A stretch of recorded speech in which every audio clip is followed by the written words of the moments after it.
오늘 이런 말씀을 가지고 부활하신 예수님이 주신 은혜라는 제목으로 함께 들으려고 합니다. 제가 1, 2, 3부는 다 마스크를 냈습니다.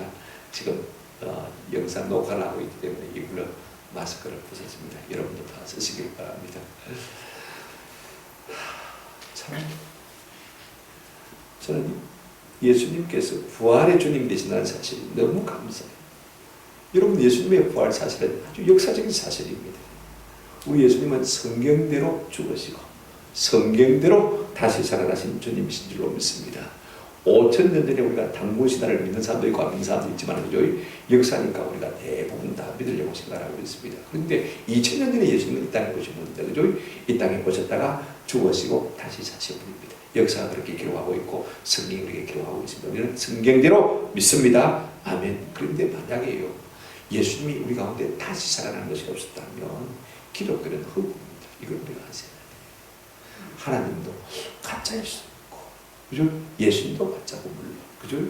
성령님도 뭐 다 만드는 이야기고, 그죠? 그런다면 성경도 교회도, 그죠? 한번 생각해 보십시오. 또 성경에 나오는 지옥과 천당도 다 우길 수밖에 없는 거죠.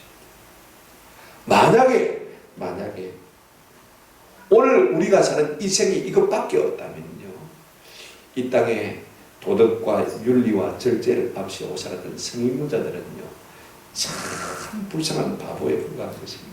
무엇보다도요, 일생이 이것으로 끝난다면, 이것뿐이라면 진짜 불쌍한 사람들은 누구냐면 예수 잘 믿는 사람입니다. 예수 잘 믿으면 잘 믿을수록 불쌍한 사람들이에요. 목사, 장로, 집사, 권사들 다 불쌍한 사람이에요. 한번 생각해 보십시오. 이것으로 끝나버리는데, 이것으로 끝나버린다면 무슨 의미가 있습니까? 생각해 보시기 바랍니다. 저는요, 예수님의 부활이야말로, 우리의 부활이야말로 신의 한 수라고 생각합니다.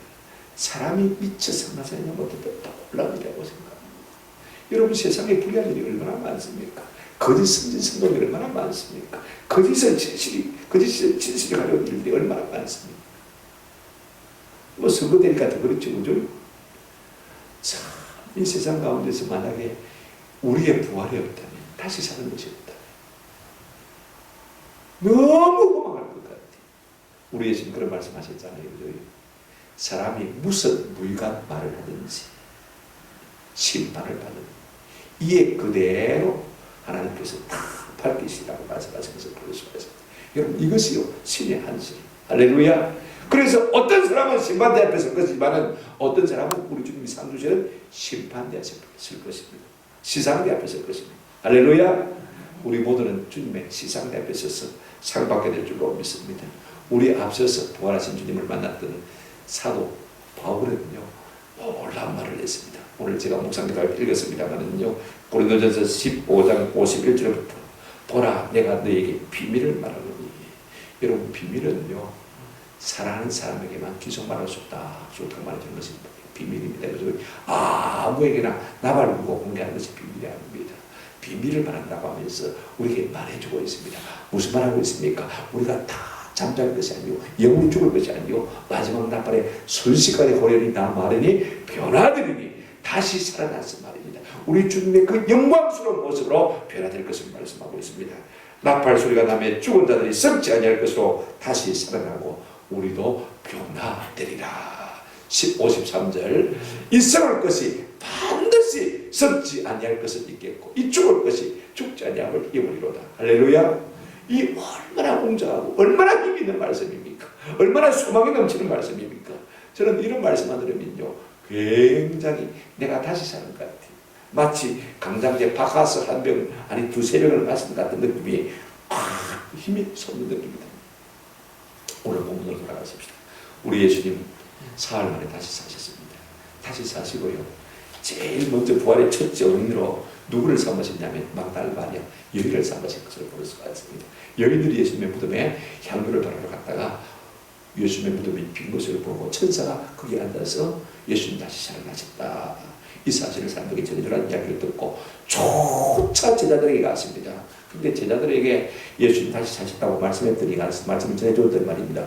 누가복음 24장 11절에 보면 이런 말을 하고 있습니다. 사도들은 그들의 말이 허탄한 듯이 들려서 믿지 아니하니라.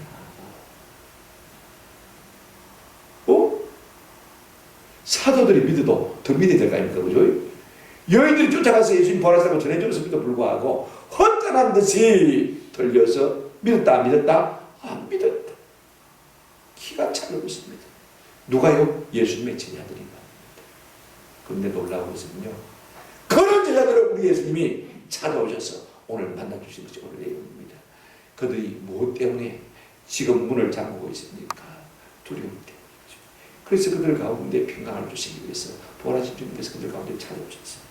그들은 지금 의심하고 있습니다. 믿음의 확신을 주시기 위해서 부활하신 주님이 그들을 찾아오신 것을 볼 수가 있습니다. 그들은 지금 마음에 낙심하고 있습니다. 그럼에도 불구하고 그들에게 사명을 주시기 위해서 부활하신 주님이 그들 가운데 찾아오신 것을 우리가 볼 수가 있습니다. 이 시간을 우리가 구체적으로 하나씩 생각해 보십시오. 첫 번째로 부활하신 예수님께서는요, 제자들에게 평강을 주시기 위해서 찾아오신 것을 볼 수가 있습니다. 여러분 19절을 보실까요? 이날 곧 안식오 첫날 저녁 때에 제자들이 유대인들을 두려워하여 모인 곳에 문들을 닫았더니 예수께서 오사 가운데 서서 이르시되 너희에게 평강이 있을지어다. 21절도 보면 뭐라고 말씀하고 있습니까? 예수께서 또 이르시되 너희에게 평강이 있을지어다. 그리고 26절에도 보시면요, 여덟을 지나서 제자들이 다시 집안에 있을 때 도마도 함께 있고 문들이 닫혔는데 예수께서 오사 가운데 서서 이르시되 너희에게 평강이 있을지어다 라고 말하는 것을 볼 수가 있습니다. 지금요, 남자 장정 적어도 10명 이상이 함께 모여 있는데 말입니다. 저녁 때입니다. 우리 예수님이 새벽에 부활하시고 그 다음에 이제 저녁 때가 되었습니다. 함께 모여서요, 집에 문을 닫고 있습니다. 이 닫았다는 말은 그냥 문을 닫았던 것이 아니고 영어 성경에 보면 door lock, 문을 열쇠로 딱 잠가두고 있었단 말입니다. 안에서 딱 걸어 잠그고 있었단 말입니다. 여러분 뭐 때문에 남자 장정들이 함께 모이는데 문을 걸어 잠궜습니까? 자 보십시오. 19절에 보시면 뭐라고 말씀하고 있습니까? 안식오 첫날 저녁 때 제자들이 유대인들을 뭐 했어요? 두려워하여 모인 곳에 문들을 뭐 했더니 닫았더니 왜 유대인들이 들어온 것입니까? 이걸 우리가 아셔야 돼요. 스승인 예수님을 십자가에 못 박아 죽인 유대인들이라면요, 지금 예수님의 쫄다고 들죠. 제자들은요, 눈하나 깜짝하지 않고 죽여주는 사람이 누굽니까? 유대인들입니다. 그러니까 궁극적으로 그들이 두려워하는 것은 무엇입니까? 뭘 때문에 두려워하는 것입니까? 유대인들이 두려운 것이 아니라 유대인들이 자기를 막을까 싶어서 죽일까봐 싶어서 두려운 것을 볼 수가 있습니다. 여러분요, 결국 사람의 두려움은요, 궁극적으로 파고 들어가면요, 죽을까 싶어서 두려운 것이 우리 인생인 것을 볼 수가 있습니다. 그런 인생에게 가장 필요한 것이 무엇일까요? 죽음을 극복하고 이길 수 있는 평강이 필요한 것을 볼 수가 있습니다. 그래서 우리 주님은 부활하시고 그들에게 너에게 평강이 있을지다라 말씀을 3번이나 한 것을 볼 수가 있습니다. 여러분, 사람의 두려운 것은 단지 않습니다. 죄가 두렵고요, 사망이 두려운 것을 볼 수가 있습니다. 로마서 6장 23절 말씀에 보면 한번 더 합시다. 죄의 삭선 사망이요. 죄의 삭선 사망이라고 했습니다. 그런데 여러분, 의인은 없습니다. 한 사람도 없습니다. 모든 사람이 죄를 지었으니까 예수님의 제자들 역시 마찬가지입니다. 죽을까 두려워하는 모습을 볼 수가 있습니다. 오늘 죄의 열매인 사망의 두려움을 안고 사는 사람들은요, 누구나 다 두려워하고 있습니다. 동서고금 빈부귀신을 막론하고 죽음이 두렵지 않은 사람은 한 사람도 없는 것입니다. 심지어 예수님의 제자들도 마찬가지입니다. 우리는 어떻습니까? 코로나19 때문에 예배를 제대로 모이지 못하고 있습니다만은요, 코로나19가 두려워서 못 모이는 것입니까? 아니면 죽음이 두려워서 못 모이는 것입니까? 이 코로나19요, 똑같이 독감에 불과한 것입니다. 근데 이게 좀 센 놈입니다. 어디까지 들어가냐면 폐까지 들어가서 폐를 갖다 망쳐놓는 센 놈이고 주사율도 아주 높기 때문에 우리가 코로나19 단백질 덩어리 한 거에 그게 뭐 두려운 게 아니고, 그게 두려운 게 아니고 뭐가 두려운 것입니까? 죽음이 두려운 것입니다. 그래서 옴짝달싹 못하고 있는 거 아닌 그거죠. 그런데 여러분, 어떻게 하면 이 두려움을 떨칠 수가 있느냐? 부활하신 예수님께서 오셔서 우리에게 평강을 주시면요, 우리가 얼마든지 두려움을 떨쳐낼 수 있는 줄로 믿습니다. 오늘 본문에 우리 본문에 예수님께서 3번이나 너에게 평강이 있을지어다. 왜? 지금 그들이 죽을까 싶어서 마고 있습니까? 두려워 떨고 있는 것을 볼 수가 있습니다. 근데 여러분 한번 질문해 보십시다. 여러분, 우리가 말로 두려워하지 말래, 평강이 있으래, 그런다고 해서 평강이 있습니까? 그럴 거 없어요. 여러분 생각해 보십시오. 아니, 내가 평강을 준다고 해서 평강이 있을 바에야 누가 그런 말 못해요, 그죠? 내가 나를 보고 변할지어다, 두려워하지 말아라, 괜찮다, 걱정하지 말아라. 여러분, 내가 나를 보고 100번 해보십시오. 죽음이 공포가 달아나는가? 그런 거 없습니다. 우리 예수님은요, 평강을 주실 수 있는 능력이 있으신 분이기 때문에 평안할지라고 말씀한 것을 볼 수가 있습니다. 한번 우리 예수님께서 이제 나인성으로 들어가시고, 근데 들어가실 때 나인성 과부의 아들이 죽어가지고 지금 장사의 일이 또 성밖으로 나오고 있습니다. 성밖에 장사를 지어야 되니까 참 기가 찰나보십니다. 가만히 우리 예수님이 보시니까요, 과부인데다가 아들, 독자 아들이 청년이 말입니다. 죽었어요. 여러분, 억장이 무너지지 않겠습니까? 한번 생각해 보십시오. 어머니가 무슨 살 소망이 있겠습니까? 남편도 없는데 독자 자식만 죽어버렸을까 말입니다. 기가 찰나보시죠. 사람 누가 울지 말라고 한다고 해서 여러분 눈물이 안 납니까? 한번 생각해 보십시오. 우리가 그냥 위로한다고 울지 마. 울어봐야 어쩌겠노. 그러지만 그런다고 안 울어집니까? 근데 우리 예수님께서는 그 일을 향해서 울지 말라고 하셨어요. 울지 말라고 하는데 안 울어지는 것입니까? 그런 것 아니지 않습니까? 근데 우리 예수님은요, 그 상의를 딱 붙들어 세우시고 청년아 일어나라 라고 말씀하셨어요. 그러니 그 청년이 일어나서 앉아 말도 하더라. 할렐루야. 설법의 문제를 해결할 수 있는 능력을 가지신 분이기 때문에 우리 주님은 그 일을 향해서 뭐라고 하셨습니까? 울지 말라고 말씀하신 것을 볼 수가 있습니다. 오늘 제자들의 죽음이 두려운데 두려워하지 말라, 평안할지어다라고 해서 평안이 주어진 거 결단도 안 했지 않습니까? 우리 주님은 그 죽음의 권세, 두려움을 얼마든지 물리칠 수 있는 능력의 주님이시기 때문에 그렇습니다. 제가 중학교 2학년 때 실시주님한테 배웠습니다. 우리가 예수 믿으면 세 가지 피를 얻는다. 첫째, 받은 죄사함을 받는다. 두 번째, 피스, 평안을 받는다. 할렐루야. 세 번째 피가 뭐냐면요, 파워, 능력을 얻는다. 우리가 죄사함 받으면, 예수 믿으면 죄사함 받을 뿐 아니라 평안을 마음에 들게 되어지고 능력이 우리 가운데 임하게 되십니다.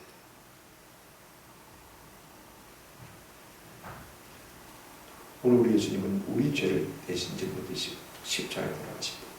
우리의 죄 문제를 해결해 주신 분입니다. 그런가 하면요, 사망과 사단의 권세를 깨뜨리시고 다시 부활하신 권세이신 능력의 주님이십니다. 할렐루야. 그 주님이 제자들을 향해서 평안할지어다 라고 말씀하시는데요, 사망의 두려움이 달아날 수밖에 없는 것입니다. 오늘 우리가 죽을 바빠서 전전긍긍하고 있다면요, 부활하신 주님을 만나시는 은혜가 있기를 주님의 이름으로 축원합니다. 그 부활의 주님이 나의 주님이 되시고 그 부활 생명이 나의 생명이 된다면요, 우리는 죽음 때문에 전전긍긍하지 않을 수 있는 마음의 평강이 강같이 올 수 있는 은혜가 넘치게 될 줄로 믿습니다. 오늘 이 부활의 주일에 이 같은 은혜가 우리 가운데 있기를 주님의 이름으로 축원합니다. 아멘. 두 번째로 우리 예수님은 부활하셨어요. 제자들을 만나셔서 뭘 주시냐면 확신을 주신 것을 볼 수가 있습니다. 만약에 제가 부활한 예수님이라면요, 저 같은 제자들을 만나고 싶지 않을 것 같습니다. 왜냐면요, 예수님이 누차 죽으시고 십자가에 주시고 다시 사실 것을 말씀하셨습니다. 여러분, 스승이 제자들에게 말씀하셨으면 지금 내 마음에 당장 와닿지 않고요, 지금 내 마음에 확 바뀌지 않다 할지라도 허탈한 데 보인다 할지라도 그 말씀을 마음에 뭐하고 있어야 되겠습니까? 새기고는 있어야 진정한 제자가 되겠습니까? 그럼에도 불구하고 그 제자들은요, 막달라 마리아가 가서 일러줬음에도 불구하고 허전한 집에서 뭐 잘했다고요? 믿지 않았다. 이게 제자들의 실상입니다. 여전히 예수님의 부활의 말씀을 의심하고 있다, 그 말인 것입니다. 그러니 두려워들 수밖에 없는 것이죠. 여러분, 베드로는 예수님께 이런 신앙 고백했습니다. 마태복음 16장 16절에 보면 주는 그리스도시요 살아계신 하나님의 아들입니다. 주님은 우리의 구원자이시요 나의 하나님이시다 고백했습니다. 진짜 예수님이 하나님의 아들이심을 믿는다면, 하나님이심을 믿는다면요, 어떻게 죽었다가 다시 살 것을 믿지를 못하는 것입니까? 그러니까 말은 그렇게 고백했지만은요, 아직까지 그 믿음 가운데로 확실히 들어가지 못하는 것을 볼 수가 있습니다. 우리 예수님께서 죽은 나사로를 나흘 만에 살렸지 않습니까? 그죠? 그때 마리아와 마르다를 보고 우리 예수님 이렇게 말씀하셨습니다. 네가 믿으면 내 영광을 보리라. 네가 믿으면 내 영광을 보리라. 저는 이 말씀이 마음에 확 닿아서 제 책상 앞에서 놓고 늘 묵상하고 있습니다. 네가 믿으면 내 영광을 보리라. 할렐루야. 믿으면 하나님의 영광을 보는 것입니다. 믿음이 최고이기 때문에 우리 예수님은 그 믿음 없는 제자들에게 찾아가셔서 지금 믿음을 손봐 주시기를 소원하고 있는 것을 볼 수가 있습니다. 자, 20절 한번 보시기 바랍니다. 이 말씀을 하시고 손과 옆구리를 보이시니 제자들이 주를 보고 마더라 기뻐하더라. 누가 확인시켜달라고 했습니까? 그런데 우리 예수님께서 그 믿음 없는 제자들에게 봐라, 내가 못 바뀐 손이다. 옆구리를 열어 보이시면서 봐라, 내가 창자국에 들렸잖아요. 내가 죽었다가 다시 살았다. 내가 예수다. 우리 주님께서 그들 가운데 자신의 부활을 나타내 보이는 것을 볼 수가 있습니다. 왜 그렇게 하시는 것입니까? 믿음이 중요합니다. 믿음이 중요합니다. 믿음이 보입니다.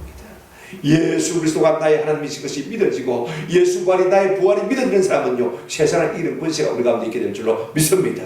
저는 다른 건 몰라도 다른 믿음은 참 부족한데 이상하게 하나님께서 어떤 은혜를 주시냐면요 이 부활의 만큼은요 부활 생명의 만큼은 확신을 주셨어요. 내가 내 봐라 내 창자국을 한번 봐라 내 보자국을 한번 봐라 내가 다시 살았다 이거. 주님은 자신의 부활을 믿도록 그들에게 일깨워주시는 것을 볼 수가 있습니다. 24절부터 29절을 보시면요 8의 회일입니다. 첫째 날에 이 도마라는 제자가 없었거든요. 근데 그 8일째 다시 모였을 때 다른 제자들이 다 이구동성으로 뭘 하냐면 우리가 예수님 봤대. 부활하신 예수님 만났다. 손에 못자국도 봤고 옆구리에 창자국도 우리가 봤다. 그때 없었던 이 도마가요 열을 바칩니다. 심통이 나는 것입니다. 그래서 뭐라고 말하고 있습니까? 오늘 본문을 보시면요 이렇게 말하고 있습니다.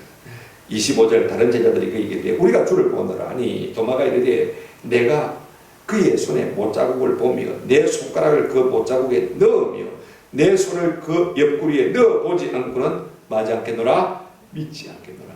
참 단돌합니다. 참 못했어요. 다른 제자들은 못자국을 보고 창자국을 보고 믿다 그러니까 지는 뭐라고 합니까? 한 수 더 떠가지고 나는 그래야 못 믿는다. 나는 쑤시 봐야 믿는다. 나는 그 구멍에 내가 내 손가락을 쑤시 봐야 믿겠다. 이 말하고 있습니다. 참 못됐죠. 괜히 지금 어거지를 부리고 있는 것을 우리가 볼 수가 있습니다. 여러분 그런 도마를 우리 주님이 찾아오셔서 만나시고 이렇게 말씀하신 것을 볼 수가 있습니다. 27절에 보십시오. 놀라운 것은요 도마에게 이르시되 내 손가락을 이리 내밀어 내 손을 보고 내 손을 내밀어 내 옆구리에 넣어보라. 그리하여 믿음 없는 자가 되지 말고 믿는 자가 되라. 저 같으면요 아이고 그래 네가 내시자가 인간이 이리 말로 안 수습하면 못 믿다고 우리가 말 조심해야 돼요. 우리 예수님이 도마가 하신 말씀을 들었습니까? 안 들었습니까? 듣고 그대로 말씀하신 것을 볼 수가 있습니다. 여러분 제가 그런 마음을 참 많이 느껴요. 사람이 무슨 무의가 말을 하든지 하나님이 다 보고 듣고 마십니까? 계시고 심판날에 그대로 마십니까? 심판하십니다. 오늘 보면요 이 도마가 자기 제자들하고 같이 이야기하고 있습니다. 그런데 예수님이 오셔서 탁 나타나셔서 그 말 그대로 지금 하고 계신 것을 볼 수가 있습니다. 그래 주셔봐라. 확인해봐라. 그렇게 하고서라도 믿었으면 좋겠다. 이것이 예수님의 마음이지. 네 하고 싶은 대로 하면 돼. 그만큼 믿음이 중요하기 때문에 우리 주님 우리 같으면 마음이 얼마나 상할 수 있겠습니까? 저것도 제자라고. 그것으로만 끝난 것이 아닙니다. 29절 보시면요 은근히 예수님께서 도마를 나무로 세는 것도 봅니다. 자 29절 보세요. 예수께서 이르시되 너는 나를 본 거로 믿느냐 보지 못하고 믿는 자들은 마도다 복되리라. 자 무슨 말씀입니까? 아마 우리 예수님께서는 도마를 위해서 이 말씀을 하실 뿐 아니라 오고 오는 수많은 시대에 우리를 위해서도 아마 이 말씀하셨을 것 같아요. 그죠? 꼭 보고 믿느냐 보지 못하고 믿는 자들은 복되다. 우리 예수님은요 확신 가운데 가기를 원하시지 의심을 별로 좋아하지 않습니다.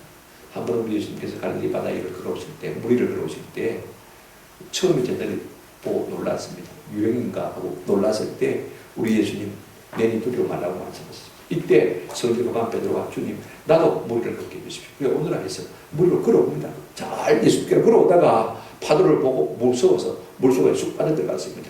그때 예수님께서 급히 손을 내밀어서 끄집어 올리시면서 하신 말씀이 무엇이냐면 마태복음 14장 31절에 보시면요 믿음이 적은 자여 한번 들어갑시다. 왜 의심하였느냐? 믿음이 적은 자여 왜 의심하였느냐? 믿음이 적은 것이 자랑이 아닙니다. 맞습니까?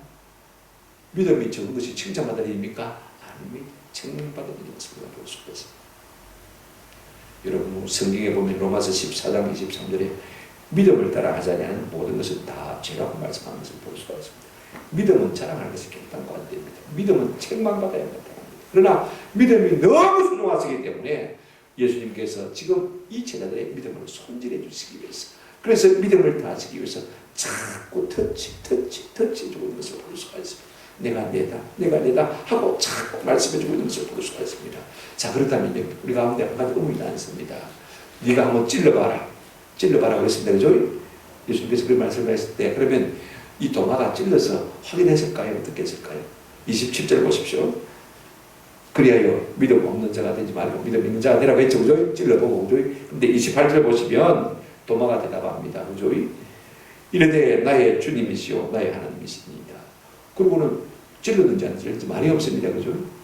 근데 이 문맥을 가만히 살펴보시면요, 도마가 찔러보기도 전에 마음에 확신이 왔던 것 같아요. 확신이 왔던 것 같아요. 왜?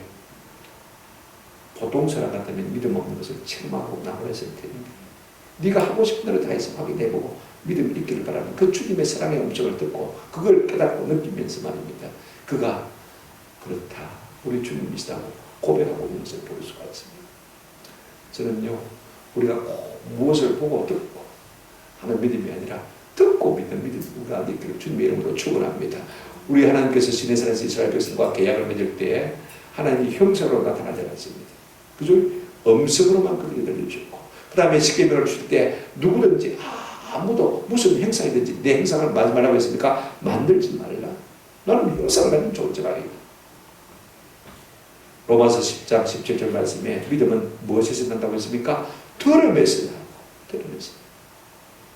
저는요, 마음에 이 코로나 전국이 참 제게 유익했다 싶어서 제가 많이 얘기했습니다. 못 견다고 하지만요, 말씀을 제대로 많이 못 전했구나 싶은 생각이 많이 들고, 코로나 전국이 끝나고 나면 매일 밤에 집회해야 되겠다 싶은 생각이 들고, 매일 저녁에 창세기 1장부터 시작해서 하루에 한 장씩 강의를 해야 되겠다 싶은 생각이 많이 들고, 주님 오실 때가 다 돼가는데, 그죠?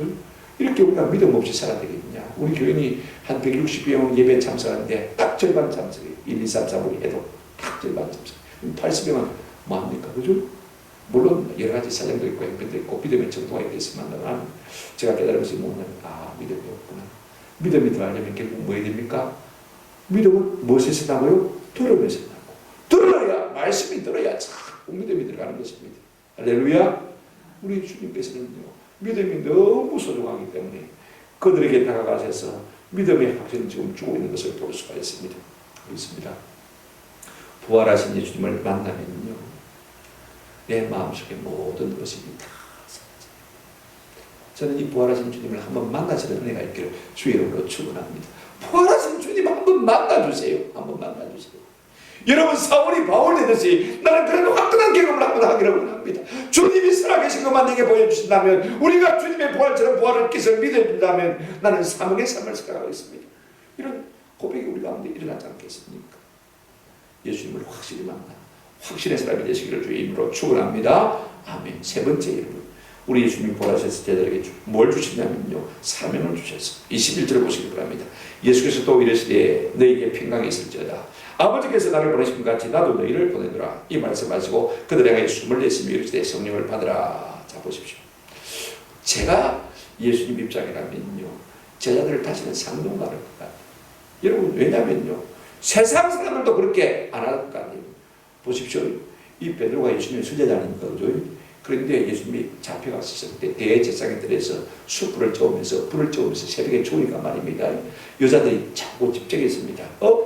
당신 예수 제자 맞네. 그랬더니요, 세 번이나 예수 모른다고 손에 장을 찢고 부인했습니다. 그죠? 저주하며 부인했습니다. 내가 예수 제자면 이놈 똥이다. 막 그런 식으로 막 저주를 했습니다. 여러분, 이게 예수님의 수제자입니까? 여러분, 다른 제자들은 어떻습니까? 한번 생각해 보십시오.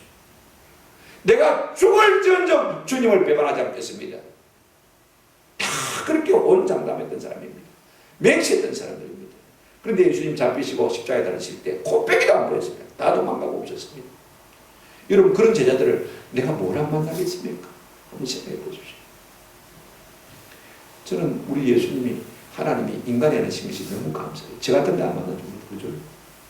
저 같은 데 다시 올라갑니다. 그런 의리 없는 사람을 내가 무엇 때문에 내가 믿고 보자 그랬습니까? 생각해 보십시오. 우리 하나님은 인생에 하신 것이 너무너무 감사합니다. 그럼에도 불구하고 그 제자들을 만나셨어요. 그 믿음을 손질하실 뿐 아니라 그들에게 사명을 주신 것을 볼 수가 있습니다. 내가 예수님의 참모라면요, 예수님 그 인간들 가지고 뭐 예수님 비전 이룰 수 있겠습니까? 세계 보험만 이루신다고요. 택도 없는 소리 하지 마이소가 안 됩니다. 싹수가 놀았습니다. 들썩 나무는 뭐부터 한다고요? 떡잎부터 한다고 안 됩니다. 일찍이 포기하시고 다른 사람을 세우십시오. 얼마든지 그랬을 것입니다. 그런데 우리 주님 참 놀랍습니다. 그런 제자들을 두려워 들고 있는 제자들, 의심 가운데 있는 제자들에게 21절을 보십시오. 예수께서 또 이르시되 너희에게 뭐가 있을지어다? 평강이 있을지어다. 아버지께서 나를 보내신 것 같이 나도 너희를 보내노라. 아무 일이 없었던 것처럼, 아무런 감정의 변화물도 없는 것처럼 우리 주님께서 제자들을 향해서 내가 너희를 보낸다고 말씀하고 있습니다. 여러분, 여기에 신의 한 수가 있습니다. 인간이 생각할 수 없는 하나님의 묘수가 있습니다. 저는 고린도후서 12장 9절을 읽으면서 늘 마음에 하나님 앞에 죄송하게 생각하는 부분이 이 부분입니다. 고린도후서 12장 9절을 보시기 바랍니다. 사도 바울의 고백입니다. 나에게 이르시기를 내 은혜가 네게 족하도록 이는 내 능력이 약한 데서 온전하여 짐이라 그랬습니다. 하나님은요, 애초부터 강한 사람을 들어 쓰시기로 작정하신 분입니다. 애초부터 약한 자를 통해서 하나님이 능력을 부어주시고 그를 통해서 하나님의 일을 이루어가시길 원하신 것을 볼 수가 있습니다. 아멘. 오늘 우리의 문제가 뭐냐면 내가 너무 강한 것입니다. 내가 너무 잘난 것입니다. 내가 너무 똑똑한 것이 오늘 우리의 문제입니다. 내가 내 힘으로, 내 의지로, 내 능력으로 무엇을 하려고 하는 것이 문제입니다. 그러니까 하나님이 우리 가운데 일할 수 있습니까? 없습니까? 못하시는 것입니다. 그러나 내가 실패한 사람이고 내가 실수한 사람이고 내가 허물이 많은 사람이라면요, 우리 주님 천주로 주님만 의지할 수밖에 없습니다. 그러니 주님의 역사가 자꾸 이러는 것을 볼 수가 있습니다. 제 주변의 목사님들 가운데서도 실수했던 목사님들이 참 많습니다. 여러 가지 문제로 말미암아서 목회직을 그만둬야 될 분도 많던데 다시 회개하고 목회했어요. 지금 얼마나 목회 잘하고 있는지 모릅니다. 어떤 친구 목사는요, 주차장만 2만 평입니다. 이 코로나 시국에 말입니다. 교인들 다 주차장에 차대 놓고 예배합니다. 자기는 연단 하나 조그만 거 만들어 놓고요, 그냥 설교만 하면 돼요. 찬양대 찬양만 하면 됩니다. 그러면 저기 뭡니까? 차 안에서 카오디오 틀어놓고요, 다 설교 듣고 예배 드리고 예배 마치면 빠이빠이하고 빵빵하고 나갑니다. 지금 그러고 예배하고 있어. 참 대단하지 않습니까? 우리 생각하고 우리 계산하고 완전히 다른 것을 볼 수가 있습니다. 우리가 약해야 우리 하나님의 능력이 우리 가운데 뭡니까? 머무르는 것입니다. 그렇다고 해서 일부러 죄를 지라는 건 아닙니다. 허물 많고 연약하고 실수도적인 우리를 통해서 하나님께서 능력을 주셔서 우리를 통해서 일하실 때 그 아버지께서 누가 영광을 받으시는 것입니다. 사람이 받는 것이 아니고 누가 영광을 받습니까? 하나님께서 영광을 받는 것입니다. 나도 마찬가지입니다. 나는 자격이 없는데 하나님 나를 사용하시다 싶으면요, 내가 내 자랑하겠습니까? 하나님의 은혜입니다. 이렇게 고백할 수밖에 없는 것입니다. 그것이 바로 신의 한수인 것입니다. 그래서 내가 여전히 연약함에도 불구하고 너희를 보낸다. 너희를 보낸다고 말씀하셨습니다. 그런가 하면요, 우리가 21장 내용을 보면 15절부터 17절이 중심이 되겠습니다만은요, 베드로에 대한 이야기가 나오는 것을 볼 수가 있습니다. 여러분, 베드로는요, 예수님을 세 번이나 모른다고 부인했기 때문에 창피합니다. 인간대로 창피합니다. 예수님이 안 살아났으면 모르겠습니다만은요, 예수님이 살아나신 다음에야 예수님의 얼굴을 똑바로 볼 면목이 없습니다. 그죠? 그래서 자격지심에 빠져가지고 사람들을 구하겠습니다. 아이고, 막 우리가 옛날 살던 살자. 그래서 갈릴리 바닷가로 다시 공 뺐다 먹으러, 그죠? 바닷가로 돌아가고 말았습니다. 근데 우리 예수님 참 놀라우지. 그래, 누구 발로 왔으니 잘 됐다. 내 책임은 아니다. 그죠? 얼마든지 우리가 그렇게 할 수 있는데, 네가 나가서니까 내가 쫓아낸 것도 아니고, 그죠? 잘 됐다. 이렇게 하고 포기할 수 있는데, 우리 예수님은 갈릴리 바닷가로 찾아가신 것을 볼 수 있습니다. 그리고 숯불을 피워놓고, 고기를 구워놓고, 그들을 기다리고 있습니다. 아침을 같이 먹습니다.